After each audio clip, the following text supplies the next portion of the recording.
ধামাকা ধামাকা ধামাকা মহিলাদের জন্য পশ্চিমবঙ্গ বাজেটে ধামাকা অফার। মহিলারা পাবেন 50,000 টাকা, মেয়েরা পাবে 21,000 টাকা। কোন কোন মহিলারা পাবে বা কোন কোন মেয়েরা পাবে 21,000 টাকা এবং কোন মহিলারা বা মেয়েরা পাবে 50,000 টাকা, কী কী শর্ত, কবে নাগাদ পাবে, কী কী তথ্য জমা দিতে হবে, সমস্ত এই ভিডিওতে দেখে নেব। ভিডিওটি শেষ পর্যন্ত দেখতে থাকুন এবং চ্যানেলটি অবশ্যই সাবস্ক্রাইব করে রাখবেন যাতে এই সংক্রান্ত ভিডিও আপনারা সবার আগে পেয়ে যান। তো চলুন শুরু করা যাক। তো দেখুন, আমি বাজেটের যে পাতাটা সেই পাতাটা খুলেছি, অর্থাৎ গতকাল অর্থমন্ত্রী যে বাজেটটি করেছেন সে তার অফিসিয়াল পাতাটা আমি খুলেছি, স্বপন দাশগুপ্ত মহাশয়। এখানে দেখুন লেখা আছে মাননীয় অধ্যক্ষ মহাশয়। এখানে প্রথম প্যারাগ্রাফে কিন্তু লেখা আছে যে নারীর ক্ষমতায়নের উপর জোর দেওয়া হয়েছে এবং তারপরে দেখুন 25 থেকে 60 বছর বয়সী অন্নপূর্ণা ভাণ্ডারে যে 3,000 টাকা করে পাওয়ার জন্য 36,000 কোটি টাকা বরাদ্দ করা হয়েছে। এরপরে দেখুন কারা কারা পাবে।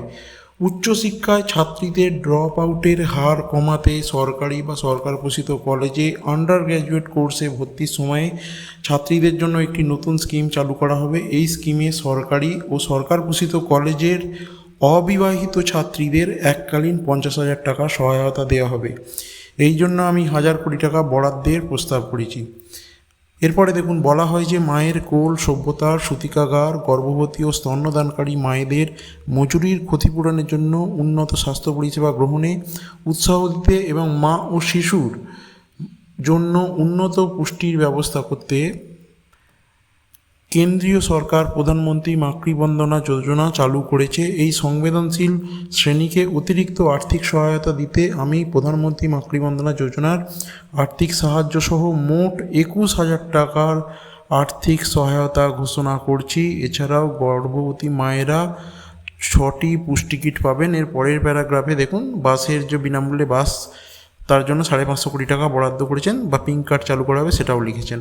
আমি এ প্রসঙ্গে যাচ্ছি না। এখানে দেখুন 21,000 এবং 50,000 টাকা কারা পাবে। 21,000 টাকা পাবে অর্থাৎ যে সকল প্রেগনেন্ট বা গর্ভবতী মা আগে প্রধানমন্ত্রী মাতৃবন্দনা যোজনার অন্তর্গত হতেন বা যে ক্রাইটেরিয়াতে হতেন তাদেরকেই বর্তমানে 21,000 টাকা দেওয়া হবে। এবার চলুন প্রধানমন্ত্রী মাতৃ যোজনা বন্দনা কি একটুখানি সংক্ষেপে জেনে নিই। প্রধানমন্ত্রী মাতৃবন্দনা যোজনা সেটা হলো গর্ভবতী এবং স্তন্যপায়ী মায়েদের পুষ্টির জন্য কেন্দ্র সরকার আর্থিক সহায়তা প্রদান করে। প্রথম সন্তানের জন্য 5,000 টাকা এবং দ্বিতীয় সন্তান কন্যা হলে 6,000 টাকা পর্যন্ত এককালীন অনুদান দেওয়া হয়। এখানে দেখুন প্রথম সন্তান লেখা আছে 5,000 টাকা দুটি কিস্তিতে।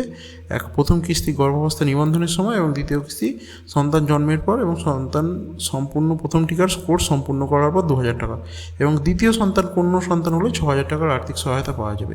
এই টাকাটি কিন্তু এবারে রাজ্য সরকারের পক্ষ থেকে বাড়িয়ে 21,000 টাকা করে দেওয়া হলো। এখানে কিন্তু একটু ক্রাইটেরিয়া আছে, সকল গর্ভবতী মহিলারা কিন্তু পাবেন না এই টাকাটা। কারা কারা পাবেন একটুখানি দেখে নিন। যোগ্যতার মাপকাঠি, মহিলার বয়স কমপক্ষে 19 বছর হতে হবে, অর্থাৎ আপনার যখন গর্ভাবস্থা আসবে তখন মিনিমাম 19 বছর বয়স হতে হবে এবং এখানে উল্লেখযোগ্য দেখুন পারিবারিক বার্ষিক আয় 8 লাখ টাকার কম হতে হবে। এছাড়া দেখুন SC ST BPL রেশন কার্ডধারী ইত্যাদির ক্ষেত্রে হতে হবে। তো সুতরাং বোঝা যাচ্ছে যে এই প্রসঙ্গে আমি বিস্তারিত ভিডিও পরে করব। এরপর দেখুন যে লেখা আছে যে 50,000 টাকা কারা পাবে। 50,000 টাকা কারাই পাবে, তারা হচ্ছে অবিবাহিত মেয়েরা যখন কলেজে ভর্তি হবে তখন তারা 50,000 টাকা পাবে এককালীন। যেমন এখন আগে 25,000 টাকা দিত 18 বছর পূর্ণ হলে বিগত সরকার, সেটাই বাড়িয়ে 50,000 টাকা করা হলো। অবিবাহিত হতে হবে এবং কলেজে অবশ্যই ভর্তি হতে হবে, তবেই কিন্তু 50,000 টাকা পাওয়া যাবে। এই প্রসঙ্গে এখনও কোনো বিস্তারিত নোটিফিকেশন আসেনি, এলে বিস্তারিতভাবে ভিডিও জানিয়ে দেওয়া হবে ভিডিও করে। তো এর ক্রাইটেরিয়া কি, এখন মেন ক্রাইটেরিয়া হচ্ছে যে অবিবাহিত হতে হবে 50,000 টাকা পাওয়ার জন্য, অবশ্যই কিন্তু কলেজে ভর্তি হতে হবে এবং যে আয়ের ঊর্ধ্বসীমা সেটি কিন্তু বজায় থাকবে। বার্ষিক 8 লাখ টাকা আয়ের ঊর্ধ্বসীমা কিন্তু এক্ষেত্রেও বজায় থাকবে এবং গর্ভাবস্থা বা গর্ভবতী মেয়েদের জন্য কিন্তু 21,000 টাকা সাহায্য ঘোষণা করা হলো। ভিডিওটি কিন্তু সকলের সাথে শেয়ার করে ছড়িয়ে দিন। ধন্যবাদ।